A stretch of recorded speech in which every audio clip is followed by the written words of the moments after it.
This is Marc Sims live from the south side of Chicago asking just a few questions.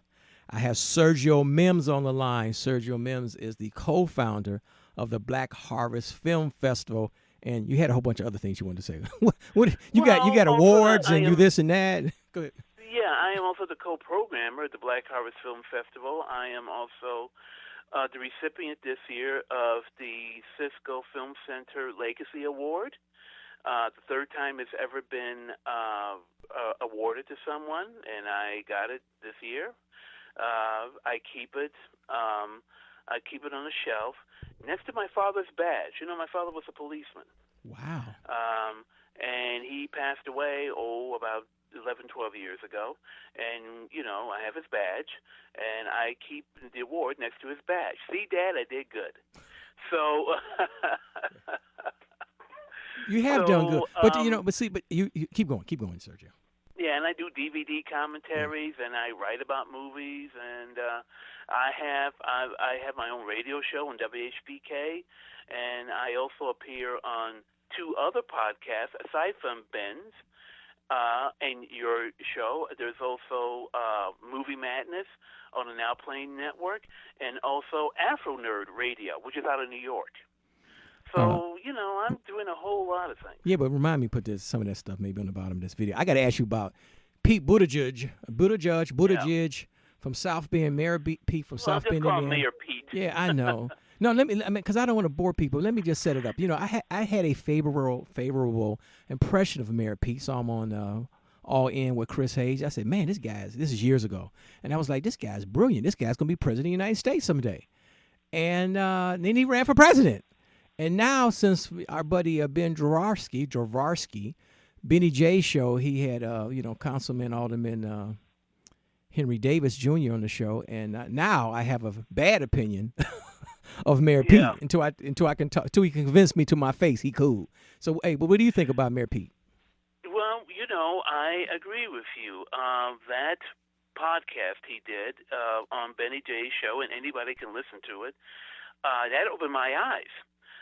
Because I thought that Mayor Pete was interesting, a bit too facile in his answers. You know, what I mean by that is that he sounds good, but is there any real substance to what he says?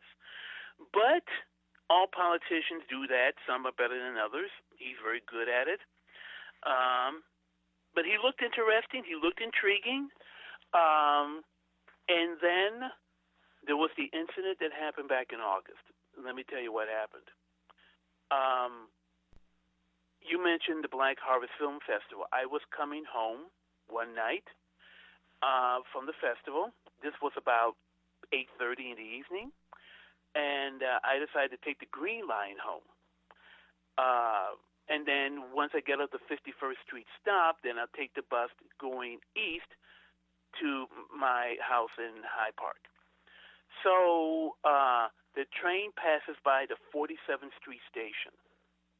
And on the other side, the platform of people waiting to take the train up north, there were all these white people on the platform. So they're going from the south side to the north side, right? They on the south side, 47th Street. Right. And you don't see all them white folks usually on the Green Line. You'll see white people. Okay, from 35th Street going north, you'll see white people. Right. Okay. And then you'll see some on 55th Street because that's people from Hyde Park or typically University of Chicago. Okay. But not truckloads like you would see at White Sox Park.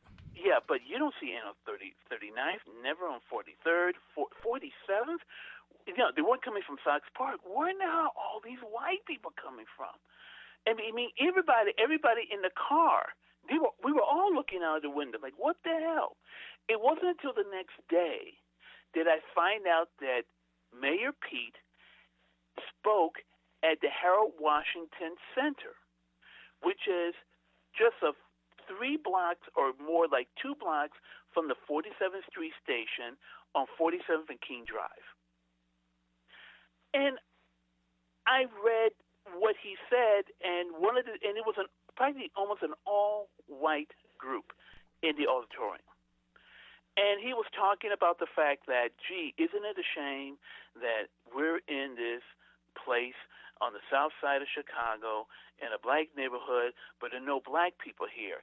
And I'm like, well, I didn't know about it. I knew about it, but I wasn't invited. Right. People in the area, that place is surrounded by apartment buildings and houses and condos, businesses. No one in that area knew about it.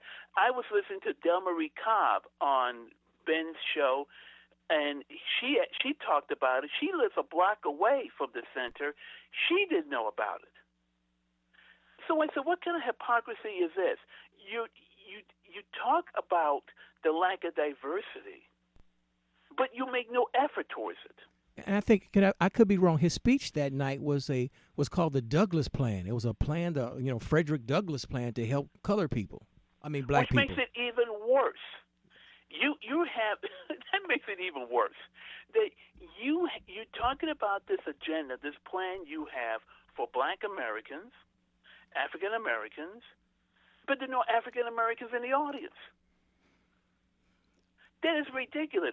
Why didn't he speak to an all-black audience? It's in the middle of Bronzeville, for God's sake. I know. For those who don't know Chicago, we got about maybe 4 minutes left in this thing.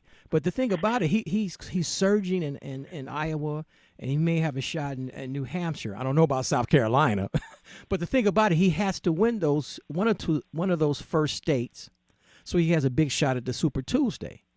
But the thing for him is that I don't think he's doing a good job reaching out for black folks and other people of color. What do you think? Well, here's the thing. Iowa, a lot of times, unfairly sets the mold.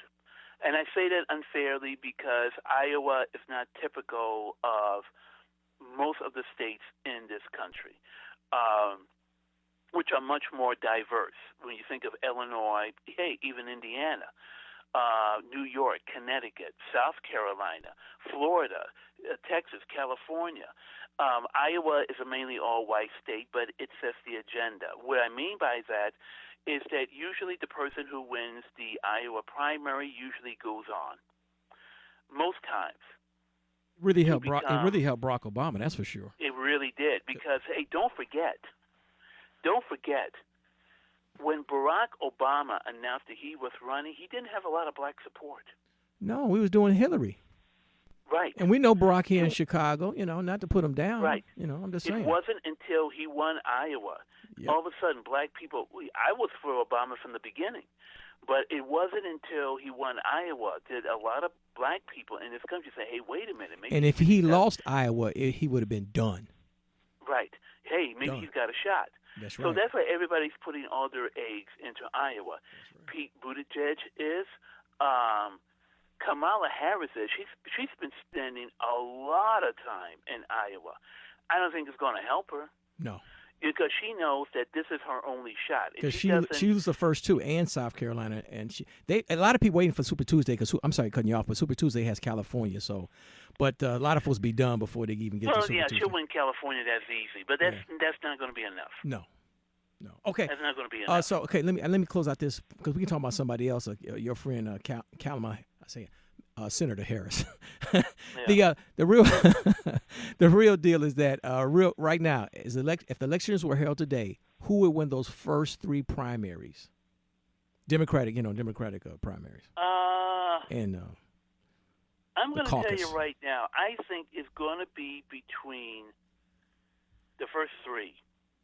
I think it'll be split between Warren and Biden right now. I think I could be wrong, Sergio Mims. I think Biden's done, man.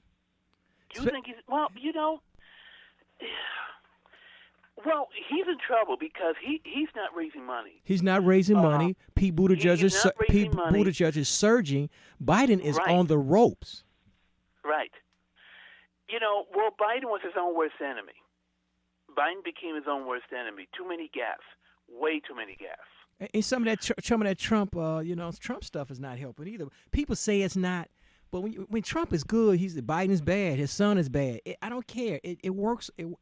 It weighs on a candidate or an individual. So I don't think that's helping either. You have a real point. It's all it's all seedy. You know, you got Trump's sons, but what about Hunter Biden? And on top of that, he's had problems with drugs, which have been publicly acknowledged. You know, it's all Biden's too old. He's gonna be 80 years old, and we remember Reagan, and he was 80 years old in the White House. Come on, you know what I'm saying? Come on. That's when. I mean, he seemed to be better health than Ronald Reagan. I'm just saying. Come on. During his final year, he was already showing signs of Alzheimer's. Sanders is almost 80. I think he's 77. Yeah, don't get me started on that. That's another. He's almost 80, and then he had that heart attack. And even though, despite that, he is still pulling in money. That's the thing about it. Him and Warren, Buttigieg, and Bernie is putting in money. Biden ain't got no money. I mean, as of right now. Harris, the money for Harris has stopped. Yeah. The spigot has turned off. Right. And I mean, I saw a video of her 3 weeks ago where she was essentially begging for money. It's over for Harris.